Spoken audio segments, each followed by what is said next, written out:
네, 기재부 장관님. 네. 경제부총리로서의 그 최상목 장관님에게 질의하기에 앞서 얼마 전 장관님께서 대통령 권한 대행으로서 하신 일과 관련한 질문을 먼저 하도록 하겠습니다.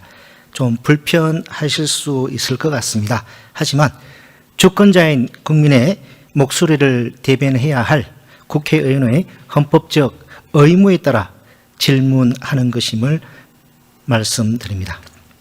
장관님, 국가의 가장 근본이 되는 규범은 무엇입니까? 네, 헌법입니다. 그렇죠. 가장 근본 규범인 헌법은 법질서, 경제질서 등 모든 질서의 기준이 되는 것이죠. 네, 그렇습니다. 일반 시민도 아닌 고위공직자가 국가의 근본 규범인 헌법을 무시하고 지키지 않으면 국가의 법질서, 경제질서는 뿌리채 흔들리고 국가 운영의 불안정성, 불확실성은 극도로 커지게 되겠죠. 아무래도 부정적인 영향이 있겠죠. 국가의 근본 규범인 헌법을 지키지 않거나 헌법을 해석하는 헌법기관인 헌법재판소의 결정을 이행하지 않는 공직자는 공직자로서의 자격이 있습니까? 없습니까? 글쎄 이 질문에 대해서만 답해 주세요. 복잡하게 생각하실 거 없습니다. 복잡하게 생각하는 게 아닙니다. 의원님께서 어떤 질문을 하실 걸 제가 알고 있기 때문에 답변을 이렇게 단답형을 드릴 수 없다는 말씀을 드리는 겁니다. 다시 한번 묻겠습니다. 국가의 근본 규범인 헌법을 지키지 않거나 헌법을 해석하는 헌법기관인 헌법재판소의 결정을 이행하지 않는 공직자는 공직자의 자격이 있습니까? 없습니까? 이행해야 됩니다. 없죠. 자격이 없죠. 이행해야 됩니다. 그러니까. 그죠? 이행하지 않는 공직자 자격이 없죠. 네, 이행해야 됩니다.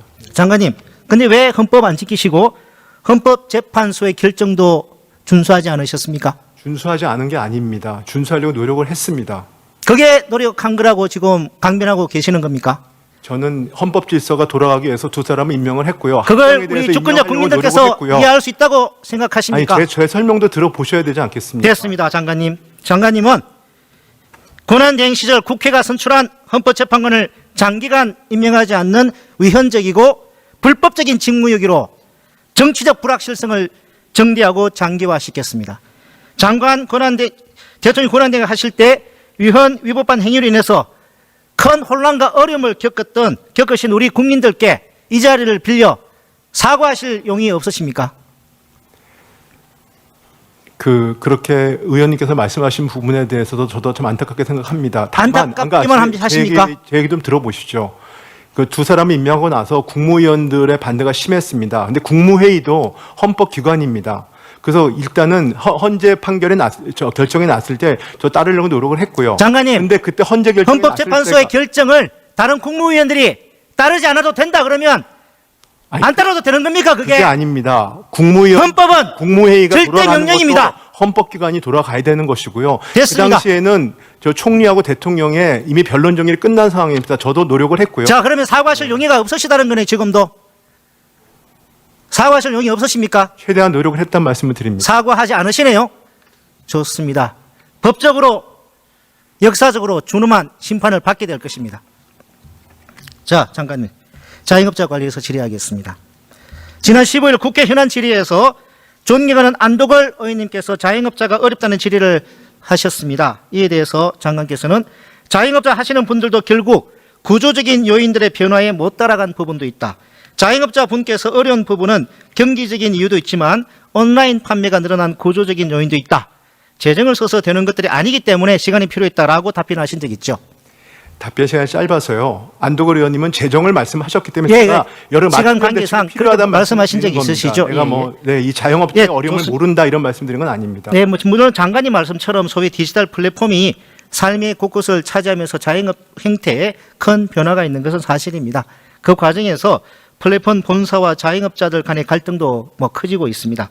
장관님, 지금 배달의 민족 본사 앞에서 자영업자들이 농성하고 있는 사실 알고 계십니까? 네, 언론에서 봤습니다. 혹시 며칠째 하고 계신 줄 아십니까? 정확히 모르겠습니다. 무려 77일째입니다. 이분들이 왜 농성하는 줄 알고 계시죠? 네, 알고 있습니다. 네, 배달 수수료 문제. 예. 배보다 배꼽이 더 큰 문제를 해결해 달라는 것입니다. 이 과정에서 장관님 혹시 어떤 역할 하신 거 있으십니까? 지난번에 이 해결책을 찾기 위해서 공정위가 중심이 되어 있지만 기획재정부도 많은 노력을 했었습니다. 네. 예, 뭐 그 정부가 뭐 이게 중재 나서긴 했는데 네. 법원이 판단하기로는 정부의 의설픈 중재로 문제는 더 어렵게 되었습니다. 24년 7월에 정부 주도로 배달앱 상생 협의체가 출범하고 11월에 수수료 협상이 타결되었으나 배달의 민족은 상생 협의체 출범 직전에 배달 중개 수수료를 6.8에서 9.8%로 인상을 했다가 협상 때 9.8을 7.8로 인하하는 꼼수를 쓰고 배달비도 인상해서 협상 후에 자영업자의 피해가 더 커졌기 때문입니다. 그리고 지금 배달의 민족은 대화에도 나서지 않고 있습니다.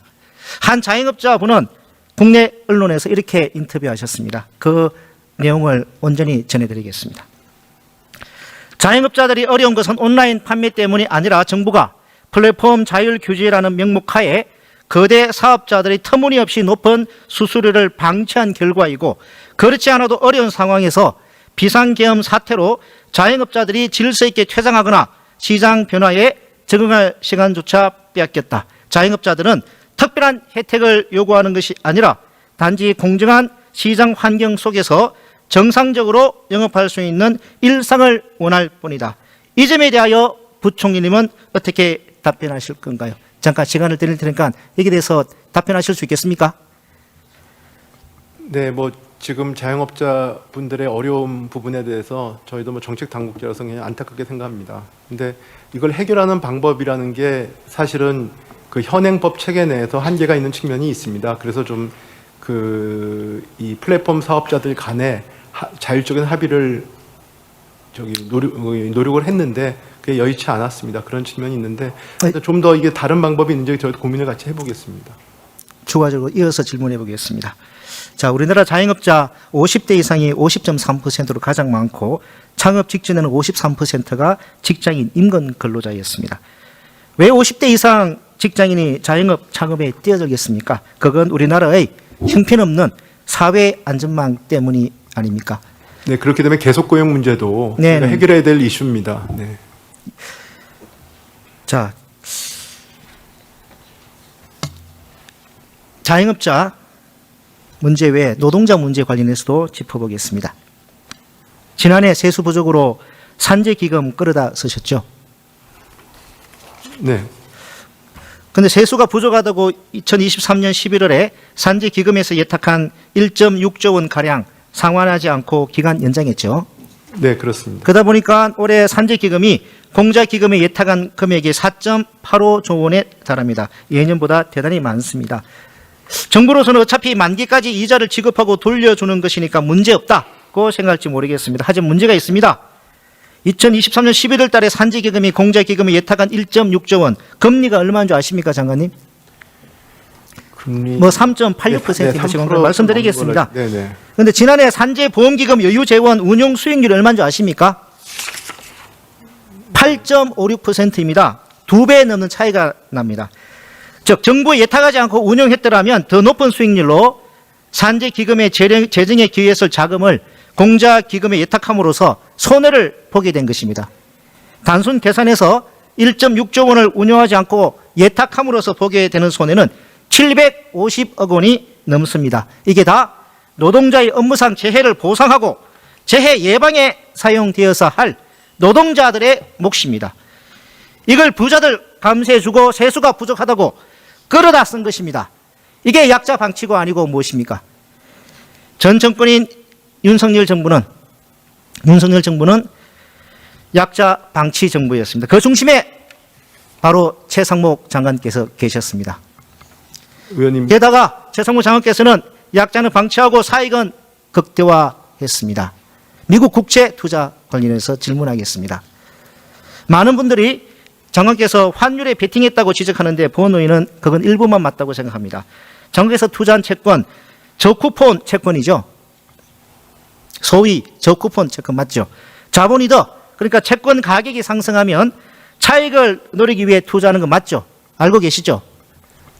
30년 만기 국채입니다. 네. 저쿠폰 채권이잖아요. 지금 채권 매매 차익에는 과세가 되지 않죠, 장관님? 그렇죠? 검투세가 원래 예정대로 도입됐더라면, 도입이 아니라 올해 1월 1일에 시행됐더라면 채권 차익, 과세가 될 수 있었는데 장관님 작년에 검투세 폐지 앞장서셨고 검투세 폐지되었습니다. 지금 채권 매매 차익은 이제 과세가 안 되게 됐죠. 뭐 일단 상황은 지금 손해가 났기 때문에 과세 대상은 물론 아닙니다만. 나중에 근데 의원님이 이익이 발생하면은. 근데 의원님은 그렇게 연결을 시키신 건 그건 좀 전 부당하다고 생각합니다. 자, 그러면 올해 저는 작년에 여태까지 공직을 하면서 공직 윤리에 대해서 그런 식으로 제 사익과 관련된 부분들을 판단하지 않았습니다. 그러면 그렇지 않겠습니까? 그거는 제가 그 부분 그리고 저 부분이 이해 충돌이 있는 건 제가 거기 요청을 해놨기 때문에 기다리고 있습니다. 장관님께서 작년 8월달에 이제 해당 채권을 사셨다고 이제 밝히셨는데 그리고 그 전에 가지고 있는 삼성증권에서 나온 리포트 예금을 가지고 산 리포트 겁니다. 내용을 갖다가 좀 보여드리겠습니다. 네. 검투세가 시행되면 채권의 자본 차익에 대해서도 세금이 부과되어서 저쿠폰 채권의 장점이 사라질 수 있었지만 이제 그런 걱정을 덜 수 있게 된 것이다. 저 장관님께서 검투세 폐지 앞장선 결과 물론 장관님은 고의가 아니었다고 이제 지금 뭐 해명을 하십니다만은 결과적으로는 저게 제 발언입니까? 아닙니다. 전 저런 얘기 발언. 삼성증권에서 나온 리포트입니다. 저쿠폰 채권의 어떤 성격에 대해서 결과적으로 장관님은 뭐 고의가 아니라고 말씀을 하시는데요. 결과적으로 장관님께서 큰 수혜자 중 한 명이 된 것은 저에 대한 맞지 내가 않습니다. 그거밖에 안 된다는 걸 제가 되돌아보겠습니다. 네. 이번에 내놓은 추경안도 시급하다는 말뿐이지 상생 페이백 같은 사업은 올해 하반기나 되어야 제대로 시행이 됩니다. 장관님께서는 본인이 했던 일에 분명히 법적으로 역사적으로 준엄한 평가를 받게 될 것이라고 말씀을 다시 한번 드립니다. 산림청장님. 예. 영남 산불의 악몽이 사라지기도 전에 지난 주말 강원 인제에서 어제는 대구 함지산에서 연달아 대형 산불이 발생했습니다. 신속히 산불이 빨리 진압되기를 먼저 바라고요. 예. 이재민들이 발생하지 않기를 먼저 바랍니다. 예. 이렇게 대형 산불의 빈모나 상시한 문제 매우 심각한데요. 청장님, 그 인목 밀도를 조절해서 산림의 가치를 높이고 산불의 위험도를 낮추자는 취지로 숲 가꾸기 사업이 진행되고 있죠. 예, 맞습니다. 근데 그 벌채대 목채에 대한 정보는 관리가 되고 있습니까? 예, 뭐 저희들이 DB화 시켜가지고 뭐 지번별로 어떤 사업을 했는지 정리를 해놓고 있습니다. 아니 청장님 말씀은 예, 그러니까 어느 지역에서 어떤 사업을 했다는 정도 관리되고 있다는 예. 그런 취지 말씀인 것 예, 같은데요. 최근에 4월 21일자 한겨레 기사에 의하면은 관리가 안 되고 있다는 그런 정보가 없답니다.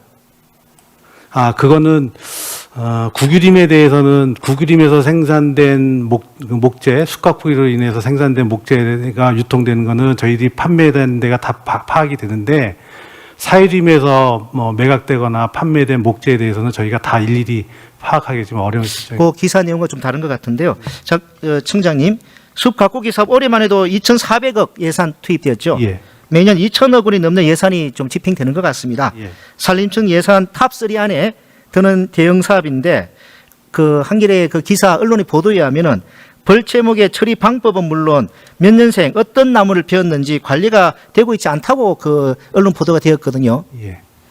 이 때문에 이제 일각에서는 숲 가꾸기 사업에 의문을 좀 제기하는 예. 그런 뭐 시각이 있는 것 같습니다. 또 인도 건설도 마찬가지입니다. 예. 청장님, 그 해발 900m의 높은 봉우리에 위치한 산불 현장에 접근할 인도가 없어 진화 인력을 투입하는 데 많은 어려움이 있다고 말씀하신 적이 있으시죠? 예, 산청의 지리산 국립공원 관련된 진화 상황에서 말씀드린 상황입니다.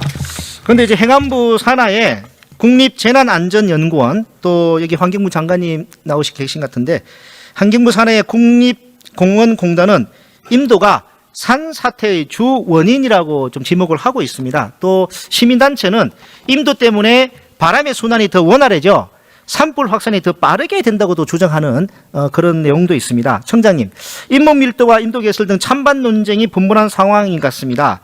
산불이 발생할 때마다 등장했다가 산불이 잠잠해지면 잊히는 도돌이표 논쟁 이제 끝내야 하지 않겠습니까? 예.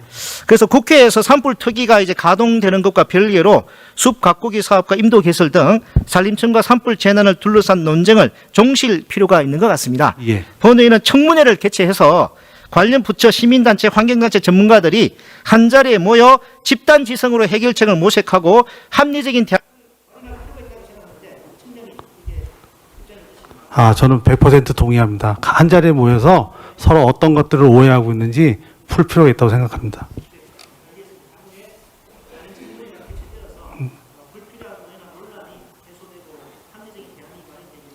예, 알겠습니다.